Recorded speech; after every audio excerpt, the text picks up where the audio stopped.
ठाणे जिल्ह्यात सध्या पावसाची कोसळधार सुरू आहे।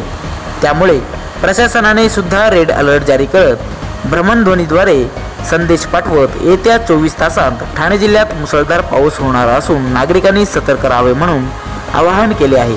असे असतानाच शहापूर तालुक्यात देखील मुसळधार पाऊस सुरू असताना डोळखाम विभागात वीज कोसळून आतापर्यंत जवळपास 4 जणांचा दुर्दैवी मृत्यू झाला आहे।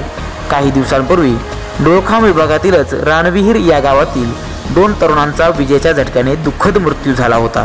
त्याचप्रमाणे याच विभागातील साखरबाव विभागात एका ज्येष्ठ नागरिकाचा देखील वीज पडून दुर्दैवी मृत्यू झाला होता। आज दुपारी 1:15 वाजण्याच्या सुमारास देखील विजेच्या झटक्याने सोंढे येथील रहिवासी असणाऱ्या सुनंदा मधुकर पडवळ यांचे विजेच्या तीव्र झटका बसल्याने दुःखद निधन झाले आहे।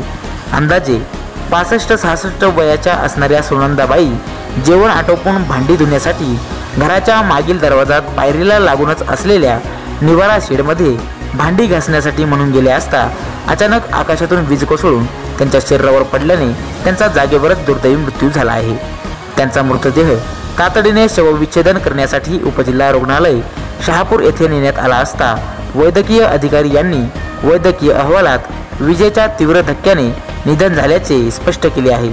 तत्पूर्वी चाकुर्ली तलाठी सदाचे तलाठी गणेश विशे, सर्कल चौधरी, बाळू सामरे आदी मंडळींनी कार्यतत्परता दाखवून विजेच्या धक्क्याने मृत्यू झाल्याचा प्राथमिक अहवाल संबंधित कुटुंबाला दिला आहे। सदर प्रकरणाची स्थानिक पोलीस स्टेशन डोळखाम येथे नोंद करून पुढील कायदेशीर कामात कुटुंबाला मदत करण्यात आली आहे।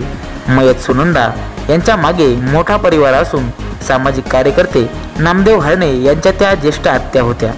त्यांच्या पश्चात त्यांचा मुलगा सुनील, मुलगी, नातवंडे असा परिवार असून कष्टातून संसार उभे करणाऱ्या सुनंदाबाई यांच्या जाण्याने संपूर्ण चोंढे व डोळखाम परिसरावर शोककळा पसरली आहे। मुसळधार पावसामुळे प्रवास करतेवेळी पाऊस आल्यास सावधान राहण्याचे नागरिकांकडून बोलले जात आहे। Dayanand Patole, the reporter Marathi, डोळखाम।